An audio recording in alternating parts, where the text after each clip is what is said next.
आजकल high BP या hypertension की समस्या बहुत आम हो गई है। तनाव और भागदौड़ भरी जिंदगी के कारण लोगों का अक्सर ब्लड प्रेशर बढ़ जाता है। आज के इस वीडियो में हम हाइपरटेंशन के होम्योपैथिक ट्रीटमेंट की बात करेंगे। उसके पहले हाइपरटेंशन के कारणों और उसके बचाव के तरीकों को समझने की कोशिश करेंगे। इसके लिए जरूरी है कि आप वीडियो को एंड तक देखें। नमस्ते, मैं डॉक्टर रागिनी और आप देख रहे हैं आपका अपना हेल्थ चैनल द क्यूरोपैथ। अगर आप मुझे पहली बार देख रहे हैं तो फटाफट से जाके चैनल को सब्सक्राइब कर लें एंड नोटिफिकेशन को ऑल पे सेट कर लें सो दैट मैं जब भी कोई वीडियो लेकर आऊं तो आपको उसकी नोटिफिकेशन सबसे पहले पहुंच सके। मैं ऐसे ही हेल्थ रिलेटेड कंटेंट्स लेकर आती हूं। तो अब बात करते हैं हाइपरटेंशन की। हाई ब्लड प्रेशर को समझने से पहले हम ये समझते हैं कि ब्लड प्रेशर क्या है। जब हमारा हार्ट धड़कता है तो वह ब्लड को जोर से आर्टरीज में धकेलता है या पंप करता है।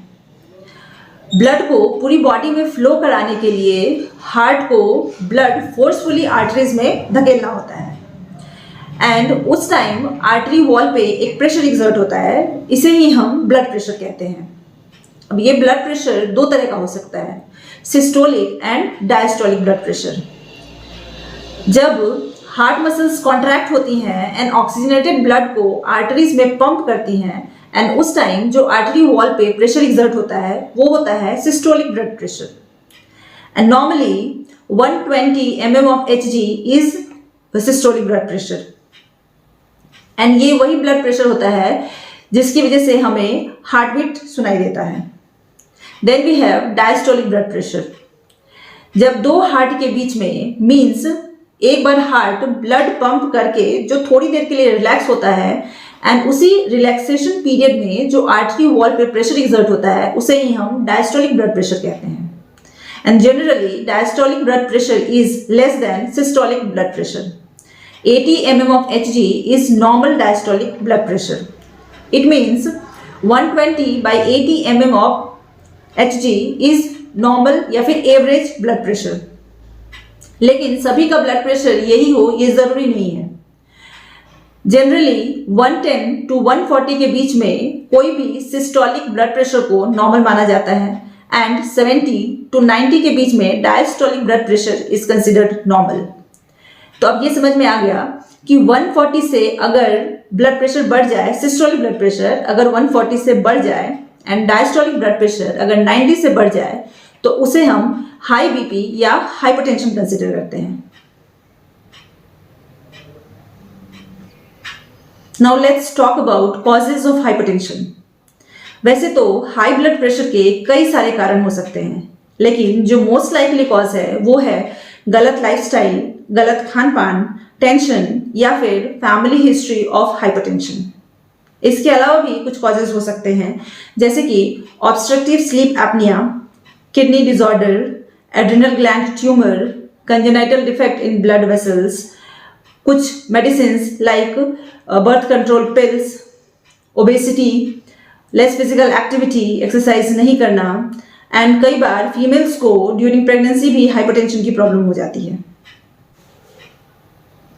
सिम्टम्स की अगर बात करें तो कई लोगों में हाइपरटेंशन का कोई सिम्टम देखने को नहीं मिलता है, लेकिन कई बार सीरियस कंडीशंस में सिम्टम्स देखने को मिल सकते हैं जैसे कि बहुत तेज सर दर्द होना, नाक से ब्लड आना, बहुत ज़्यादा थकान फील होना, विजुअल डिस्टर्बेंसेस हो, चेस्ट में पेन हो या फिर चेस्ट हैवी फील हो, इरेगुलर हार्ट बीट हो एंड सांस लेने में दिक्कत हो। तो ये सारे सिम्टम्स हाइपरटेंशन में देखने को मिलते हैं।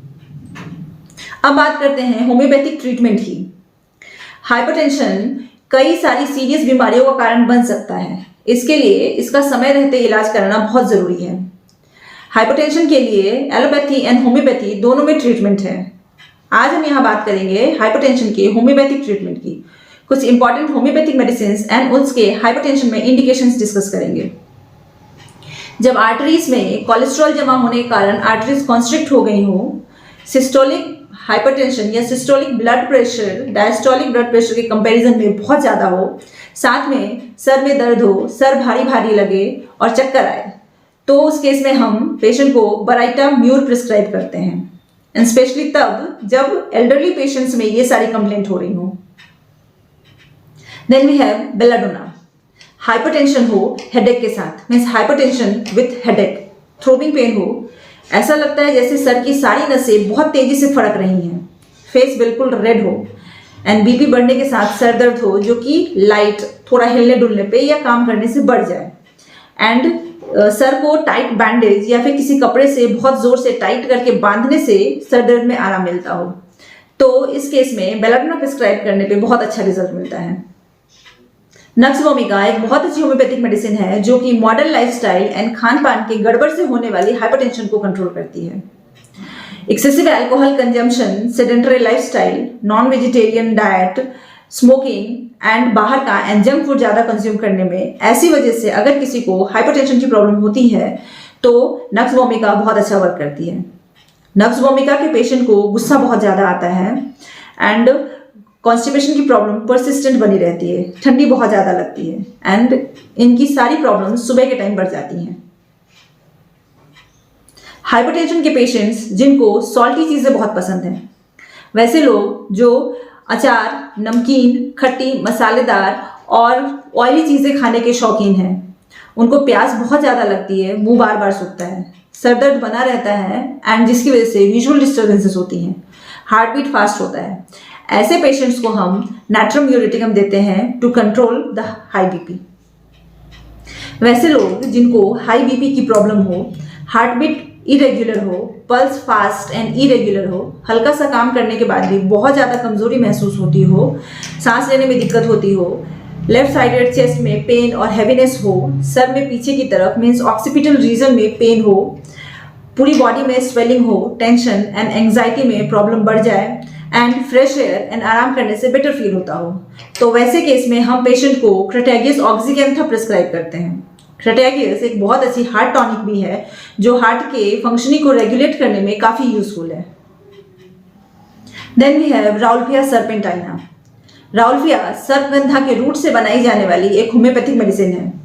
जब पेशेंट में हाई बीपी का कोई भी सिम्टम नहीं हो, पेशेंट बहुत वीक फील करता हो एंड उसकी आर्टरीज भी वीक हो, तब हम राउल्फिया सर्पेंटाइना मदर टिंचर फॉर्म में पेशेंट को प्रिस्क्राइब करते हैं। लेकिन एक बात हमेशा ध्यान रखनी चाहिए कि अगर प्रेगनेंसी के टाइम किसी फीमेल को हाइपरटेंशन की प्रॉब्लम होती है तो हम उसे राउल्फिया सर्पेंटाइना प्रिस्क्राइब नहीं करते हैं।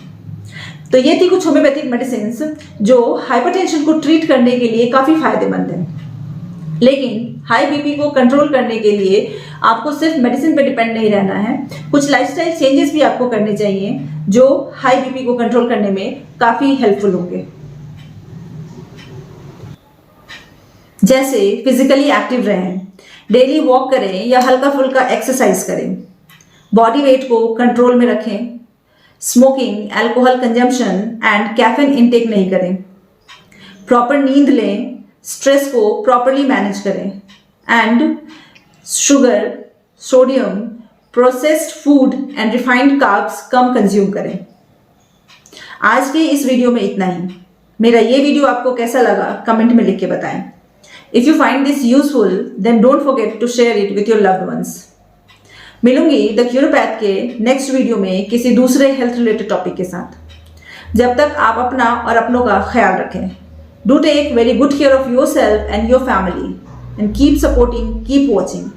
Thank you everyone for watching. Thanks so much.